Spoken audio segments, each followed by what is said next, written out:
Who here has caught themselves overthinking about a past mistake? Please raise your hand. Yep, we are many, I know. I'm sure that all of you here have ruminated over past mistakes for a long time, or you have thought over something that you said before, or a decision you made, and I should have done this, and why did I say that, and why didn't I do that? I know that all the what if and why did and why didn't, they can actually make us lose our sleep. And that's why we're here today. We are here in order to realize what it is that keeps us chained with the past mistake overthinking, and what it is that we can do in order to change that. I'm Vasi Srandapoulou, and I'm a psychologist, and I have worked many, many years with perfectionists, being a recovering perfectionist myself. And I'm here to share with you my tools in order to go from the toxic perfectionism to the healthy perfectionism. You don't need to stop being a perfectionist. It's good what you're doing, and I know that this is the compass that makes you keep working and thriving in your life. But let's keep it on the healthy side because we will collapse for sure.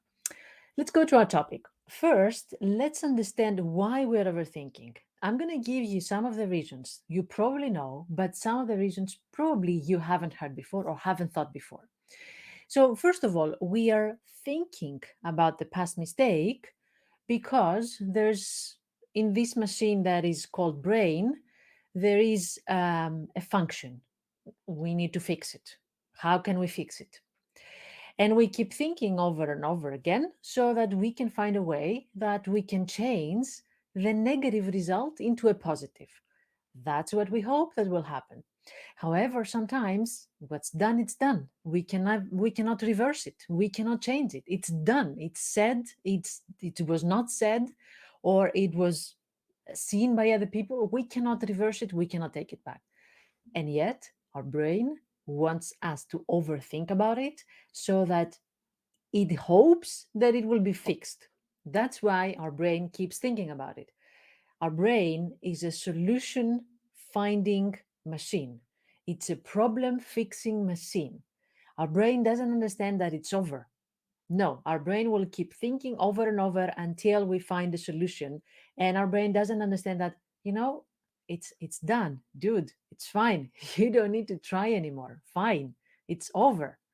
So this is us taking control.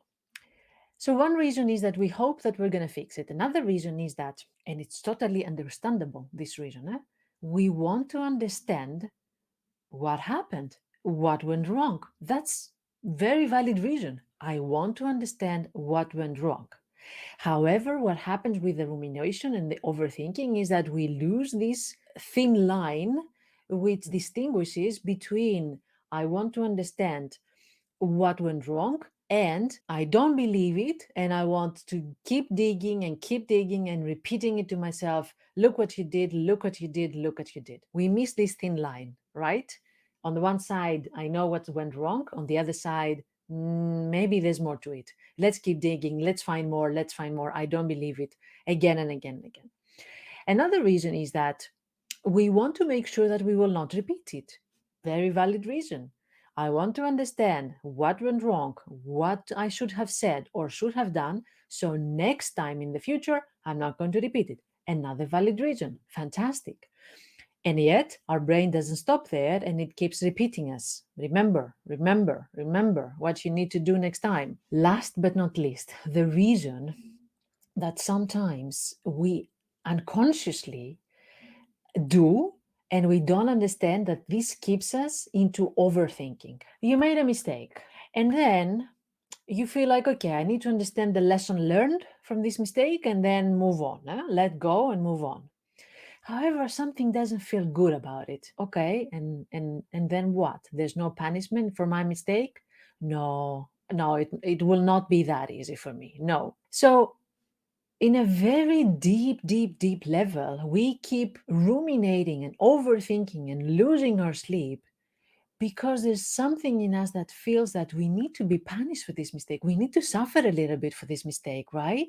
It cannot be that easy. Oh, you made a mistake. Okay, we got it. We forgive you. Move on. No, it cannot be that easy. I have to pay for that. Subconsciously, we do want to pay for the mistake we did. And that's why we are torturing ourselves into this overthinking, rumination, sleepless nights torture. So we figure out why we do that, why we get chained in a past mistake and we cannot let go and we keep overthinking about it, and we eventually become defined by this. We think about it so much that it feels like we are this mistake, or we feel that we cannot move from this mistake. In extreme cases, some people tend to self-sabotage because they feel that I'm going to do the same mistake again. Why bother? This is who I am. I'm making mistakes. I don't know what to say. I don't know what kind of decision I need to make. So it's better not to make any decisions anymore. I will avoid difficult steps, or I will avoid getting out of my comfort zone, or I will follow what other people want from me because I don't trust myself. So you see, it can easily become a self sabotage, but we can change that. Let's practice a couple of steps so that we can unchain ourselves from this past mistake and the unhealthy habit of sabotaging ourselves because of that mistake. First of all, practice acceptance. Acceptance means that indeed I made a mistake, like all humans do. That's the most human thing that you can do, make a mistake.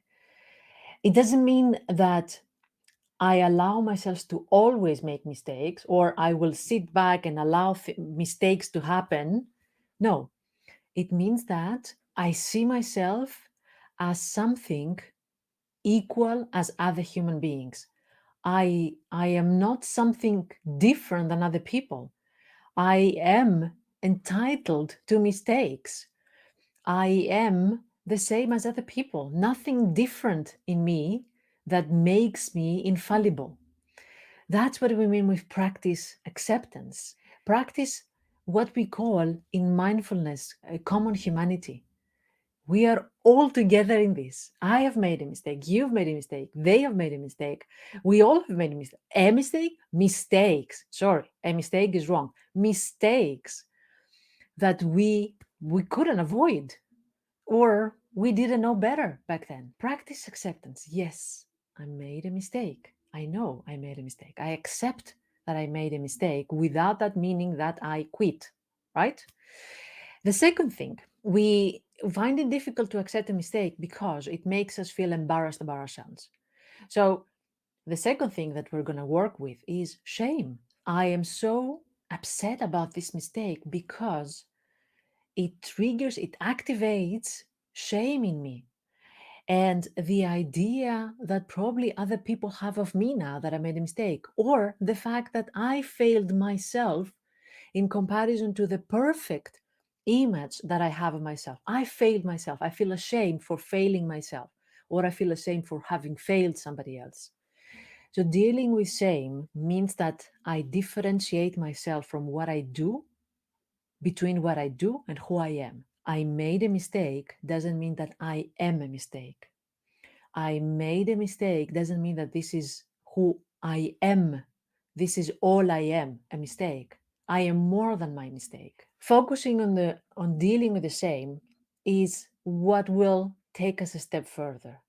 Yes, I made a mistake and still I'm a good person. Still, I'm somebody who puts their best effort every single day. Still, I want to better things, even though I made a mistake. So, dealing with the shame, that's the second thing. Third thing, forgive yourself. Practice self forgiveness. Yes, I made a mistake. I'm sad about it. I'm hurt about it. And yet, I want to forgive myself. The same words that I would say to a friend. It's okay that you made a mistake. It's the same words that I would say to my child. It's okay that you made a mistake. You're here, you're learning. I know it hurts though. Of course, this was so important for you and you wanted it to go well. And yet it didn't. I know. And we have to forgive ourselves because torturing, punishing yourself, that's not what you want to do. You don't deserve the punishment. Yes, the lesson learned, but not the punishment. That's two different things. So you have to forgive yourself and learn how to speak to yourself the same way that you would speak to somebody else. Another thing that you can do, and that's a very practical thing, write down what this experience has taught you. Yeah, you have learned something from that experience. And the way to make amends sometimes is through the next thing that you would do in the right way. You cannot erase what has happened, you cannot reverse what has happened. The way to make amends is through the next thing. I remember a couple of years ago, there was a man in my practice, and he said, I'm feeling sad and I'm feeling regretful and really guilty for not having a good time and appreciating my wife when she was alive. I am torturing myself with this mistake. Why did I do that? Why did I not cherish her while she was alive? Instead of being busy with all the other trivial things, comparison to having my wife next to me. So we talked a lot about self-forgiveness and how this feeling feels for him. But what also helped him was when a couple of months or years later, I don't remember exactly, he found a new partner, and he practiced these new things that he wanted, these things that he would have been with his late wife. He practiced that with her. So his way to make amends was, I'm going to be the partner I wanted to be with my late wife. I'm going to be with my new partner. In this way, I'm making amends for the mistake that I did back then. In this way, I am learning and I'm not making this same mistake again. So sometimes we cannot reverse the past result, but we can change the future. I hope this gave you some ideas about why we cannot let go of a past mistake and what it is that we can do so that we can move on.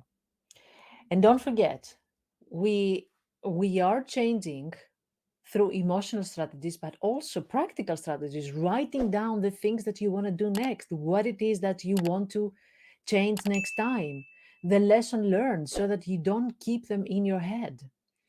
If you want some help about the overthinking, make sure that you grab the link, the guide that I have created for you. It's a guide with 7 steps how to stop overthinking. And I think it's going to be very helpful.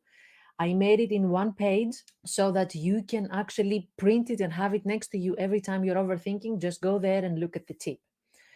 And also, if you're struggling with fear of failure, which is the fear of making mistakes, and usually this fear of failure comes from previous overwhelming emotional experiences, and it's a compilation of emotions and thoughts and actions that make us stop, get stuck because of fear of failure. Have a look at my course. It's a 10-day challenge that I have created, very condensed, very packed, so that you can see in 10 days all the strategies that you can use, one strategy every day, so that you can change from fear of failing into comfort with daring. How can I be comfortable with getting out of my comfort zone and dare? Have a look, and maybe that's something for you. Thank you for being here. Take good care of yourself. Let me know how it goes, the unchaining from past mistakes. We are here and we're trying our best every day. And so are you. Thank you very much. Have a good day.